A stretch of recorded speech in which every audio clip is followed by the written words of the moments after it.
Hallelujah hallelujah. परमेश्वर का धन्यवाद, स्तुति और तारीफ हो। और खुदावन के नाम से आप सब भाई बहनों को जय मसीह की प्रेज द लॉर्ड। परमेश्वर का धन्यवाद हो, प्रभु का धन्यवाद हो। पिता ने सवेरे से अब तक मुझे संभाला, मेरे घराने और मेरे परिवार को संभाला। मैं आशा और विश्वास करती मेरे जीवित परमेश्वर पर, क्योंकि जो आशा लगाए रखता है उसकी आशा नहीं टूटने देता है। मैं आशा लगाए रखती हूँ खुदावन बाप ने अब सभी लोगों को भी बचा के रखा हुआ है। मैं परमेश्वर पिता का धन्यवाद स्तुति और तारीफ करती हूँ, जिसने आकाश से पृथ्वी बनाई, और सामर्थ्य परमेश्वर का धन्यवाद करती हूँ, क्योंकि परमेश्वर ने आप सभी के लिए मुझे खड़ा के उस रास्ते दिखाया जो आप सभी के लिए बड़ी बोझ से प्रार्थना करूँ। पवित्र आत्मा का धन्यवाद करती हूँ, खुदा का लाख लाख शुक्र धन्यवाद करती हूँ। Hallelujah hallelujah. राजा यीशु में जितने लोग को प्रभु वचन सुनाए, प्रार्थना करे पिता आपकी मौजूदगी, आपकी उपस्थिति हर एक सुनने वाले परमेश्वर पिता आपके वचन हृदय में कार्य करे परमेश्वर, उनका हर एक बोझपन हट पाए सामर्थ्य यीशु के नाम से प्रभु। हर एक बंधन, हर एक श्राप, हर एक बीमारी से आजाद होने पाए खुदा परमेश्वर पिता। जो कोई वचन सुने, प्रार्थना सुने, आपकी महिमा को देख पाए। हर एक घराने को तेरे लहू में कवर कर, उनका से जुड़े हर एक को तेरे लहू में कवर कर। उनके परिवार, उनको हर एक भाई बहन को, परिवार को प्रभु तेरे लहू में कवर करती खुदा आप परमेश्वर पिता। और प्रेरण के तेरे हाथ में कवर करती, जो यूट्यूब सुने प्रभु आपकी महिमा को गवाही होने पाए खुदा, आपकी आनंद के भरपूर उनका जीवन को बदलने पाए खुदा, और यीशु के नाम से आपकी महिमा को गवाह ठहर पाए पिता। मैं धन्यवाद करती परमेश्वर, तू मत्ती का किताब द्वारा वचन द्वारा बात करने जा रहा है। धन्यवाद, स्तुति और तारीफ हो, आमीन हालेलुया। परमेश्वर का धन्यवाद हो मेरे प्यारे भाई बहन, जिसके हृदय प्रेम और दया से भरा हुआ हो। युद्ध स्तर पर प्रार्थना करने वाले लोगों का विषय में परमेश्वर ने आज मुझे कहा कि जो युद्ध यानी शैतान और अपने से, जो शैतान और रिश्ते में, परिवार में एक दूसरे लड़ते हैं, यानी उसका सामना करना पड़ता है। युद्ध स्तर पर प्रार्थना करने वाली बातें आज परमेश्वर आप सभी को बताना चाहता है। भविष्यवाणी रूपी प्रार्थना और युद्ध स्तर की प्रार्थना अक्सर साथ साथ चलती है।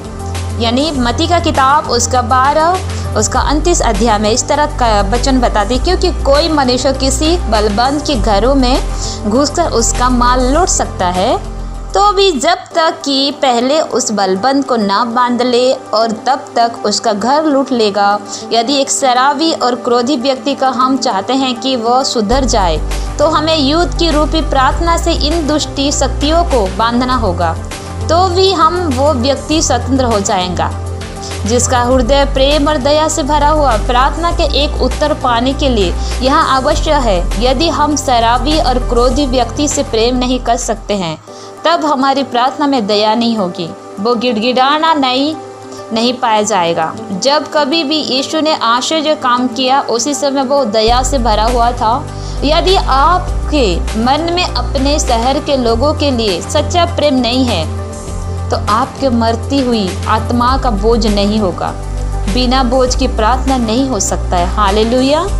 जो परिश्रम में, जिनमें टलने की आत्मा ना हो, जिनमें स्तुति और आलस्य ना हो, आलसी व्यक्ति सब कुछ होते हुए भी प्रार्थना नहीं कर पाएगा। प्रार्थना योद्धा वही बन सकते हैं जो किसी भी समय, किसी भी स्थान पर परमेश्वर की अगुवाई प्राप्त करके प्रार्थना में बैठ प्रार्थना करते। इर्मिया की किताब 48 का उसका 10 वर्षन बताता है।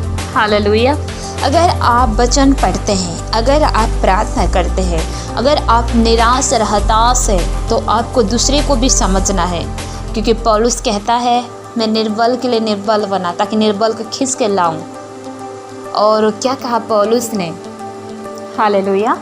तो मेरे प्यारे भाई, खुदा का धन्यवाद हो मेरे भाई बहनों, क्योंकि परमेश्वर पर अगर हम घमंड करते, परमेश्वर पर घमंड करना चाहिए।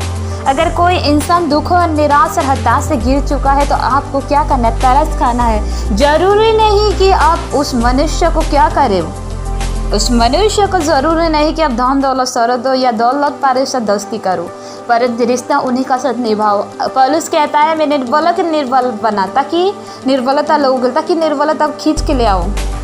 पौलुस ने कहा मैं इसीलिए दुखी बना, ताकि दुखों को समझ पाऊँ। अगर आप तक आप दुखी है, परेशानी, निराश है, हताश है, जब तक आप दुखी हो चुके हैं, तो आप दूसरे को दर्द को जरूर समझेंगे। जब तक आप दूसरे के दर्द को तभी समझेंगे जब जिनके जीवन में जो मुसीबत बीते रहती, जो परेशानी बीते रहे, जो गुजरे रहता, उस हालत से वो जरूर समझता है। इसलिए यीशु मसीह ने आपके लिए, हमारे लिए क्रूस पे बलिदान चढ़ाया, इसलिए आपको और हमारे दुखों को उसने क्रूस पे सह लिया। हालेलुया। वो समझता है हमको दुख थोड़ा, मनुष्य को थोड़ा सा भी दुख हो, परंतु खुदा तरस और दया खा के क्या करता है, वो बचाने की ओर दौड़ चले आता है। क्योंकि परमेश्वर कहता है अगर हम प्रार्थना में व्यतीत करते हैं, अगर हम प्रार्थना में बढ़ना चाहते हैं, अगर हम जॉब में, परीक्षा में, जो कुछ भी समय में अगर घर परिवार में मसीह के लिए पा जाते हैं, या एक दूसरे में कुछ भी ऐसे चीज़ आप लड़ रहे हो, उसका सामना कर रहे हो, जब तक आप प्रार्थना में बैठते हो, बड़ी बोझ के साथ बैठते हो, तो तभी जाके आपकी बोझ क्या होता, परमेश्वर दया करता। क्योंकि वो दया का साथ उसने भी गिड़गिड़ाया था हम सभी के लिए उसके पिता के पास। हालेलुया। तभी जाके परमेश्वर ने क्या कहता, प्रार्थना को सुनता है। एस्टर क्या था, दानियल, नेहमा जैसे लोगों को जो परमेश्वर के सामने दूसरे के लिए उपवास रखकर प्रार्थना कर सके। हालेलुया। आनंद से भरकर धन्यवाद करने वाले हो, जो प्रार्थना उन्हीं की है, उन्हें विश्वास हो कि प्रभु ने प्रार्थना सुन ली है, इसीलिए बड़ी विश्वास के साथ जिसमें आनंद है, सम्मिलित है, धन्यवाद दे। नेहम्याह का उसका 8 का 10, दानियल का 6 का 10, 23 आयत में इस तरह बताया गया है। हालेलुया। बाइबल बताती है कि दानियल 3 बार प्रार्थना करता था। क्या हम सब आज प्रार्थना करते 3 बार? अपने आप को पूछिए, क्या प्रार्थना करते हैं? जब तक प्रार्थना नहीं करेंगे कैसे सामना कर पाएंगे दुष्ट आत्मा से, कैसे सामना कर पाएंगे? अगर आप परिस्थिति कुछ भी क्यों ना हो, अगर आप परेशान हैं तो परमेश्वर आपके साथ है। हालेलुया। यशायाह का किताब 41 को 10 वर्सन बाइबल में क्या लिखा है इस तरह, मत डर क्योंकि मैं तेरे संग हूँ, इधर उधर मत तक क्योंकि मैं तेरा परमेश्वर हूँ, मैं तेरी सहायता करूँगा और अपने धर्म में दाहिने हाथों में से तुझे संभाले रखूँगा। हालेलुया। तो हमारा परमेश्वर अपने हथेली में जिस तरह यशायाह का 16:13 में कहा, जिस तरह माता पुत्र को संभालती, जिस तरह माता पुत्र को तैयार करती, उस तरह मैं तेरे संग और साथ रह के क्या करूँगा, मैं तुझे संभालूंगा। हालेलुया। तो मेरे प्यारे भाई बहनों, आज हमको किसका ज़रूरत है? यीशु मसीह का ज़रूरत है। अगर आप परेशानी है, जो कुछ भी समस्या पा जाते हैं, तो प्रभु का निकट अगर घुटने टेकते तो खुदा आपकी संग और साथ है। एक बात बताती हूँ, आत्मा धारण कैसे बनते हैं? माँ की गर्भ से जैसे ही स्त्री को पता चलता है कि वो गर्भवती हो गई है, उसी समय जो प्रतिक्रिया आने वाली बच्चे के प्रति उसकी होती है, उसका प्रभाव उस आने वाली बच्चे पर पड़ता है। न केवल आने वाली बच्चे की माँ की प्रतिक्रिया, परंतु आसपास के लोगों की बारे हम सोचते हैं कि 3 महीने की भ्रमण में जाने नहीं होती, परंतु यह गलत है। तीसरे सप्ताह में ही आँखें बनने लगती है, रीढ़े की हड्डी, दिमाग, फेफड़ों, पेट, कलेजा, गुर्दे बनने लगती है, हृदय पंप करने लगती है, सिर और रीढ़ की हड्डी जल्दी जल्दी बनने लगती है। अतः चौथे सप्ताह के बाद जब माँ को मालूम होता है कि वो गर्भ से है, तो उसकी सोच विचार का प्रभाव बच्चों की व्यक्ति पर पड़ता है। मान लीजिए एक स्त्री के पास 2 बच्चे हैं और वो नहीं चाहती है कि उसे तीसरा बच्चा हो, तब जैसे ही उसे पता चलता है तो वो उस बच्चे को स्वीकार नहीं करना चाहती है। इसका प्रभाव उस बच्चे पर पड़ता है। हालेलुया। यह गर्भवती स्त्री स्वयं दुखी है, तिरस्कृत है, तब भी उस बच्चे पर माँ का प्रभाव पड़ता है और माता पिता दोनों का प्रभाव बच्चे पर पड़ता है और अपने पिता या माता का स्वभाव प्राप्त करते हैं। इसी प्रकार हमने देखा कि हमारे व्यक्तित्व का स्वभाव पर माँ की गर्भ ही से स्वभाव पड़ता है। हम कैसे दिखाते हैं? बचपन से यदि हमारे संबंध में हमें काली, नाटी, बंदिया आदि बातें कहकर हमें यह बताए कि हम बदसूरत हैं, तो वही धारण हमारे मन में क्या होता है, बन जाती है।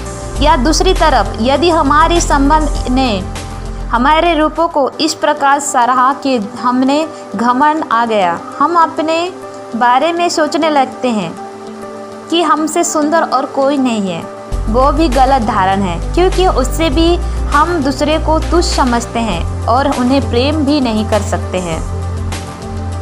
यदि कोई बहन अच्छे से नहीं पढ़ लिख पाई तो वो सोचने लगती है कि वो बिल्कुल बेकार है। इसलिए कोई बार कलीसियाओं में जब ऐसी बहन जाती हैं तो उन्हें लगता है कि वो पढ़ी लिखी नहीं है, तो वो बिल्कुल बेकार है और वो कलीसिया की दूसरी बहनों से बात करने से भी हिचकिचाती है, जबकि उनको आत्मिक रूप से बहुत वरदान मिले हैं। दूसरी तरफ जो बहनें पढ़ी लिखी हैं, कभी कभी उन्हें घमंड भी हो सकता है और सबकी बात बस बनी जाती है, और वही भी गलत है। पढ़ी लिखी होना या अनपढ़ होना बुरा नहीं, परंतु उसका कारण जो हम अपने लिए सोच रखते हैं वो सही नहीं होना चाहिए।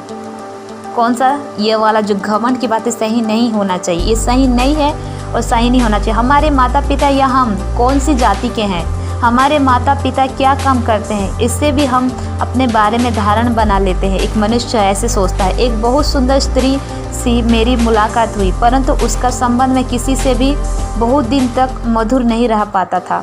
हमेशा अच्छे दोस्ती के बाद भयंकर झगड़ा हो जाता था। एक दिन उसके साथ प्रार्थना करते समय प्रभु की पवित्र आत्मा ने प्रकट किया कि वो बचपन में तिरस्कृत हो गई। बाद में उसने बताया कि जिस स्कूल में वो पढ़ती थी वहीं पर उसके पिता माली थे, और सभी अध्यक्ष क्या थे, बच्चे उसे माली के बेटे करके देखते थे। बाकी वो बहुत सुंदर और पढ़ने में बहुत अच्छी थी। मुझे ऐसा लगा कि यह उसकी अपनी सोच थी कि सब लोगों उसे नीचा दिखा रहे हैं, परंतु वास्तव में यहाँ उस स्त्री की अपनी गलत धारणा बन गई थी। जैसे आत्मिक यदि उसकी एक गिलास पानी के लिए कहती है तो उसे बुरा लगता था, जबकि बच्चे आध्यात्मिक को पानी पिलाने का या छोटे से छोटा काम करने में अपना आदर समझते हैं और बहुत सी खुश होकर गर्व से क्या कहते हैं, अपने आध्यात्मिक यानी एक टीचर या कोई अपने से जो बड़े होते हैं उनकी क्या करते, सेवा करते थे। एक क्या समझते, अपने आप की घमंड, अपने आप की खुशी समझते हैं, लेकिन सामने वाला क्या सोचता है कि मेरा नीचा दिखा रहे, काम करने को राजी हो जाती हैं। समाज मालिक के नौकर को नीचा दिखाता है, परंतु नौकर तो नौकर है। इसी प्रकार से हमारा माता पिता यदि कोई अच्छी पदवी पर है तो हम अपने आप को ऊंचा समझते हैं, क्योंकि समाज कहता है और देखो फलाना बेटा या फलाना बेटिया, जबकि हमारे अंदर शायद फलने के कुछ भी गुण ना हो।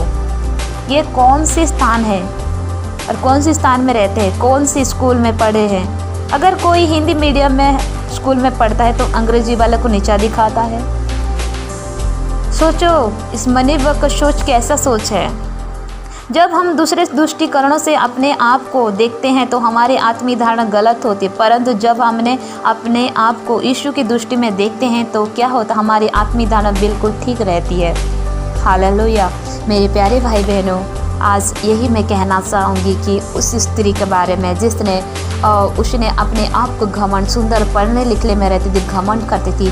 इसलिए घमंड करना, किसमें घमंड करे, यीशु मसीह पर घमंड कर। जो मनुष्य घमंड करे और प्रेम न करे तो झंझनाटा ठनठनाता तो हॉस्पिटल की तरह होता। प्रेम डाहे नहीं मानता, प्रेम बुरा नहीं मानता, प्रेम घमंड नहीं करता, प्रेम सहनशीलता रहता है, प्रेम दया करता है, प्रेम कृपाली करता है। तो हमारे मनुष्य को जीवन में सबसे ज़्यादा प्रेम होना चाहिए। यीशु मसीह ने आपको और हमसे प्रेम किया, अपने आप को प्रकट किया। उस प्रेम की खातिर आज हम इस परिवार, घराना और परिवार सबसे एक दूसरे से प्रेम में बने हुए हैं। हालेलुया। लेकिन किसी ने यीशु मसीह का अलावा जान जगत में नहीं दिया। अगर दिया है तो जी उठा, तो हम इसके लिए सदा परमेश्वर नहीं बना है। यीशु मसीह सदा परमेश्वर है। हालेलुया। इसलिए घमंड करे तो यीशु मसीह पर घमंड करे, दया करे, गरीब, अनाथ, विधवा हर एक पर दया करे, तभी जाके आपकी प्रार्थना और आमीन का साथ उत्तर आएगा। जब तक आप दूसरे पर तरस नहीं खाएंगे तो खुदा आपको उत्तर कर जल्द से जल्द नहीं दे पाएगा। अगर आपकी मन साफ है, दिल साफ है, तो आपकी मुंह से जो बातें निकलती है वो आपको शुद्ध और आशीषित करती है। हालेलुया। यानी कोई सामना वाला बोले उसमें शुद्ध और आशीषित करने वाली बात ही नहीं है। अगर अपने मन से निकलती तो हृदय के अंदर से निकलती, अपने आप को शुद्ध करती है, अपने आप को आशीषित करती है। अगर आपकी होठों से जो कुछ बात कहते हो वो तो अपने लिए और अनेक लिए आस का कारण होती है। हालेलुया। इसीलिए अपने बोलने का तरीका, रहने का तरीका क्या करना चाहिए, सुधारना चाहिए। यीशु मसीह अपने आप को नम्र और दीन किया। उसका जीवन एक नम्र और दीन का जीवन था, दयालु और कृपालु था। वो एकदम दीन का साथ पवित्र आत्मा उसके उत्तर आया और एक नम्रता का साथ जीवन बिताया था यीशु मसीह ने। तो आज हमको और आपको नम्र का साथ व्यतीत करना, दूसरे कर भी दुख को क्या करना चाहिए, अपना दुख समझ के उसके लिए बड़ी बोझ के लिए खड़ा होना चाहिए। हालेलुया। तो परमेश्वर का धन्यवाद। Hallelujah, hallelujah, hallelujah. धन्यवाद, धन्यवाद सर्वशक्तिमान दयालन गुरु प्रेमी पिता परमेश्वर, आपके नाम की धन्यवाद, स्तुति और तारीफ हो खुदा। आज की रात की वचन परमेश्वर एक जीवन में प्रभु प्रेम हो पाए, घमंड की आत्मा यीशु नासरी के नाम से किस पार रिलीज करते खुदा। जो अपने आप को नीचा समझता है, दूसरे को परमेश्वर ऊंचा समझता है प्रभु। जो परमेश्वर अपने को ऊपर समझ दूसरे को नीचा समझता है प्रभु, हर एक गंधकार की ताकत प्रभु यीशु नासरी के के नाम से मैं कैच फायर रिलीज करते खुदा, तेरे आत्मा छुआ यीशु के नाम से फ्री होने पाए खुदा। हर एक बढ़ोतरी करते अपने आप को, मेरा जैसा कोई नहीं है समझता प्रभु यीशु के नाम से प्रभु सारे अंधकार की प्रभु ताकत मिटने पाए खुदा। हे परमेश्वर, जो घमंड करते तुझ में घमंड कर, तू महान और अनोखा प्रेम करने वाला परमेश्वर, तूने हमारे मनुष्य के लिए प्रभु कोड़े का लहू बहाया ताकि हम पापी परमेश्वर धर्मी ठहरा जाए खुदा। पापी की मजदूरी तो मृत्यु है इस राजा। ए परमेश्वर पितरी लखा बशंदा लकी रखंदा रबशको रबंदा लबोर शंदा लखय रखंदा रखर बशको रमनीत लखर बशोद नमोनु दिबुल खरिंदा रखर बशको रोबोरु थाला लखना मनुष्यको।